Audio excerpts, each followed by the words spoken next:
friends, Pierce Brantley here. Thank you so much for joining me today. We're going to be looking at something really cool, looking at how to create a book cover in Storyloft. And we're actually going to look at a book in our series. So we're going to create a book for the first book in our series, the Enderburn series. You can see we have a placeholder cover there, but we want to create something that'll look good both in our ebook export and in our print book. We want to create a print house publishing quality 300 DPI, CMYK, really good print cover that would look good on a bookshelf. So let's get started.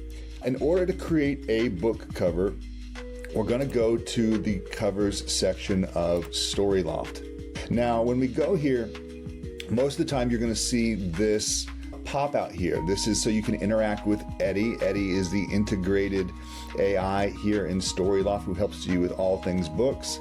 And here he'll help you with book covers. So to start, normally what you're going to do is you're going to select a book that already exists in your manuscripts. You need a book or a series in place already so that you can create that book cover. Now, we could go ahead and describe one, but I've got a bunch here already, and I'm going to take us through one of those now today. So let's look at this one. This is a character from our book. So Eddie, when you're creating book covers, you can describe characters in scenes and it'll pull them from your characters library. You can look at that in a different video and bring them into the scene. So here we've got Gavin. He's got his golden sledgehammer here and he's ready for a fight. So this is the ebook. We're in ebook mode right now. That's what you're in by default, and that's how you create your front covers. So let's go ahead and get started and add some stuff to it. So there's a couple different ways we can go about creating the title. The first is just to write it. So we do that by creating a text node here, new text, and let's go ahead and center align it. We have very nice hand-selected fonts here in the Storyloft app. These are hand-curated, great title apps that have all been organized for you by genre, by emotion, that kind of thing, so that you have a really easy time finding the font that's going to fit perfectly for your book. So let's look at vintage Obrays. I think that looks cool, but we can't see it, so let's make it white. And what's the title of the book? Stone of Enderdeep. All right. Yeah, I kind of like it. Kind of has a comic book feel to it. So let's bring that out a little bit bigger and give it a little bit of a shadow. I like it. Looks pretty good. Okay, and author. Donald Smith. All right. And let's give it a slightly different font to contrast here. Let's go with the Labor Union. Let's see how that looks. It looks professional, but it doesn't distract too much from what we've got here. All right, that's off to a good start. I don't think that's bad. I like it, but there's more that we could do here. So let's save our work, save our progress. And let's take a look at our cover assets. So we've got hundreds of cover assets in the Storyloft library for you to choose from. Let's type in fantasy and see what we come up with. We've got, looks like 29 different options here for a fantasy cover. So let's take one and go ahead and insert it. So I like this one. This one looks pretty cool. We can add it in. We can also stylize it as well. But let's take a look and see what that looks like. I'm already liking how that looks. Let's push it back. And maybe shrink this down a little bit. Stone of Enderdeep. And save it. All right, this looks pretty good. I'm pretty happy with this.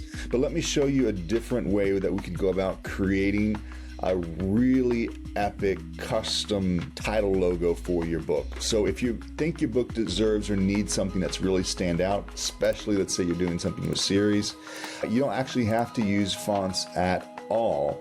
You can use this tool right here called Title Graphic. Title Graphic is super cool. It's both a library and a generator, and it'll help you create title graphics for your book. So let's go ahead and give it a title. I'm going to remove the word novel there. That's obvious. And let's enter in our subtitle into the keep. Now I've got a bunch of styles here. I could pick from a preset style, or I could describe one by scrolling down and picking and describing my own. But I'm just going to go with fantasy here because the truth is Eddie already knows what my book is about and knows the style preferences that I already have for my illustrations. So it's going to take those into consideration anyway when we're generating this title. So let's click generate title and see what Eddie comes up with. Okay, now that Eddie has finished designing our title graphic, let's take a look and see what it looks like actually in the book.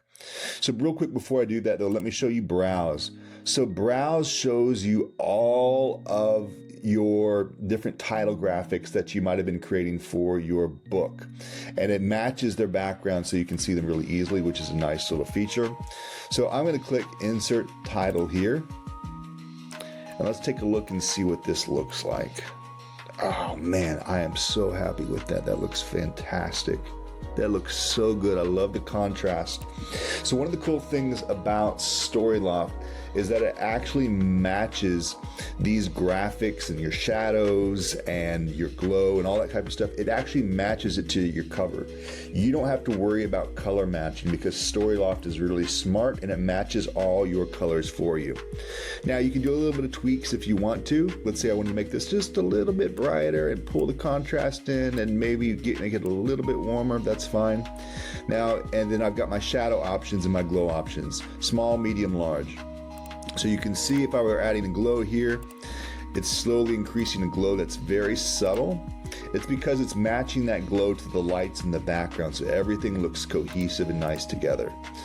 Now, I'm actually thinking about going with the shadow. Typically, I think that's the better look. So let's kind of give that a medium shadow, and that pops really nicely. We'll make it a little bit bigger just for fun. And you know what? I can actually go through here, and just because I want to, I can go ahead and look at some of my other options here and see what they might look like. So I've created some other graphics here in the past.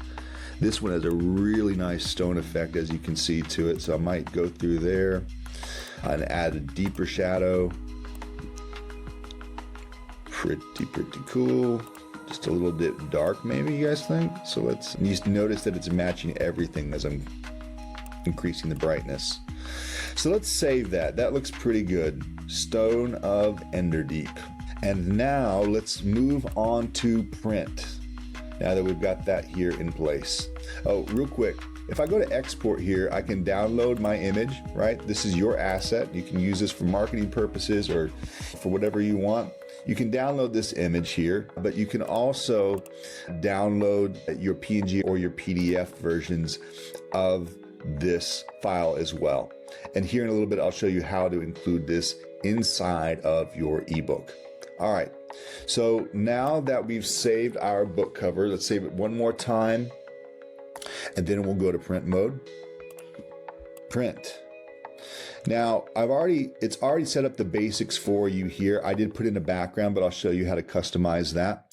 The easiest way to get started with print mode is to first select your book size. So I'm going to go with the standard digital size, 5x5x8. You can customize your sizes here. You can pick from the normal ones.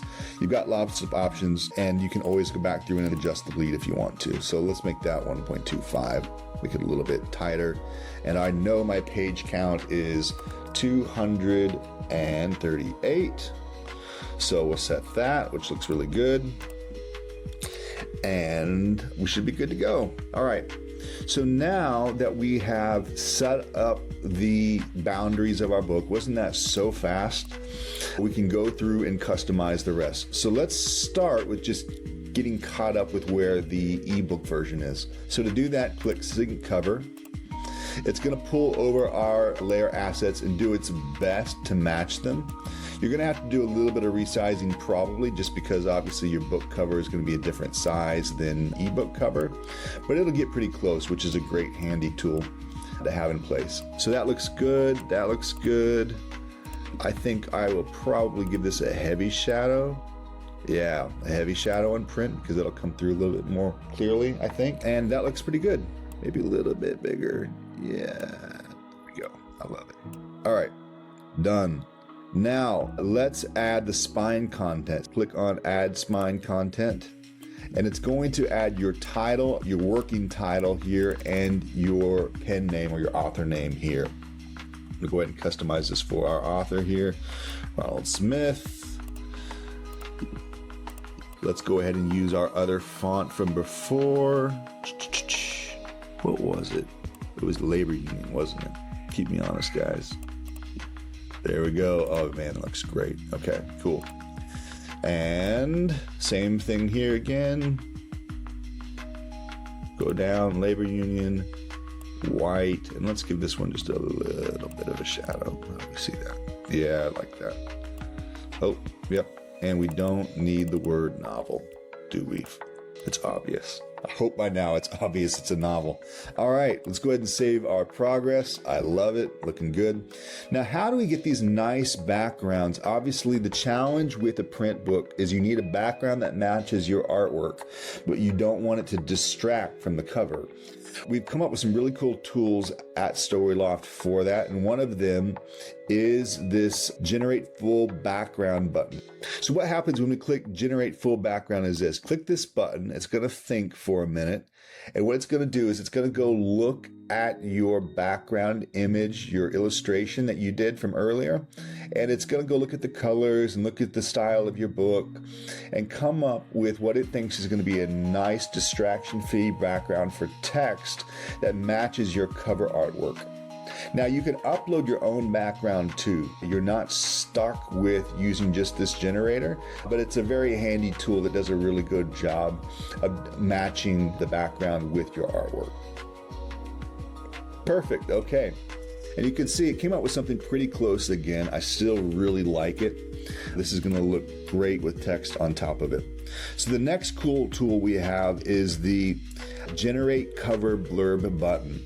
So to use this button, simply click it, and what it's going to do, Eddie is going to go and read your book and then create that super tricky back cover marketing copy that's super important to get that reader, potential reader, to buy your book. Now, the great thing is that you can edit this text. You're not stuck with it. I'm going to go ahead and edit it a little bit just for formatting. I like a nice heavy breathing line height, so 1.7. I want to give it an interesting font, but here at the back we don't want to get too crazy because we do want it to be readable. I like this Garbata serif. That looks pretty good, doesn't it? Yeah, I like that. Okay, so that looks pretty good. And you know what? Look at this. Okay, let's go through and let's read this. Look at what a good job it did here. In the heart of Frostpine Woods, a band of dwarves faces an escalated darkness that threatens their very existence. Obviously, you can edit this as much as you want, but you can see how it does a really good job of thinking through some of this stuff. So I'm going to take this front line out just because I want to do a little bit of style here, and I'm going to bring this down, add another text node, and copy this line in here. In the heart of the Frostpine Woods. There we go. All right, let's save that. Let's see how that looks. It looks good. Let's move it all up just a little bit. Okay. Now that we have our text in place and we're looking pretty good, this has been about 5 minutes, guys. We're going fast, aren't we? Okay, well, let's do this. Let's add some artwork to our cover now that our text is looking pretty good. So let's click on one of our characters here that we created earlier in the characters section, Roth. Roth looking around from behind with an angry glare in his eye. So what does the insert image tool do? So what it does is it allows you to create stickers that you can use to insert into your book, allowing you to create the perfect kind of marketing angle story description of what's going on in your story that fits the text and everything else. And this is a nice way of giving you a little bit of extra control and making sure that your custom cover really feels premium. All right, so it gave us some cool examples here of Roth looking around from behind. Let's see, I want one from the left side. I probably should have specified that. Gosh, I love that illustration, but I think I'm gonna go with this one. So we're gonna insert this image of Roth now that we've got them here. So look at that, we have a perfect sticker ready to insert into our book cover. And I'm gonna put them here right over the bleed. Doesn't that look great? Oh, wow. That does look pretty cool, doesn't it? Okay, let's zoom out. Okay, now if you want to enter an ISBN, you can do that really easily. The way you do that is by clicking this Add ISBN barcode.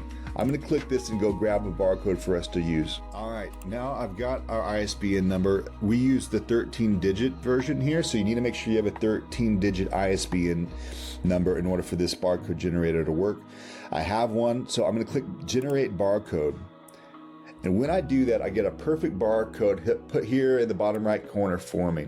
Now I can obviously modify this. I can change the size. That's great.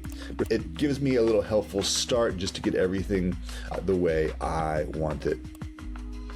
All right, let me save the cover one more time.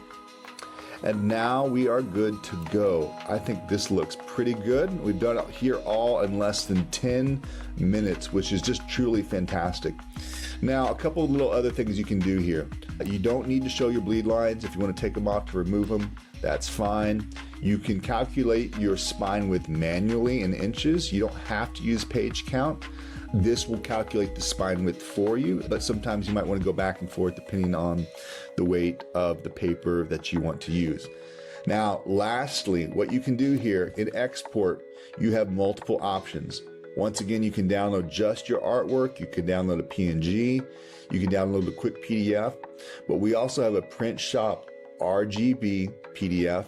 And then we have the CMYK 300 DPI print shop PDF that's going to look like $1 million. Okay, thanks guys. I hope you enjoy this. Leave me comments below if you have questions about the process, and I'll see you on the next video.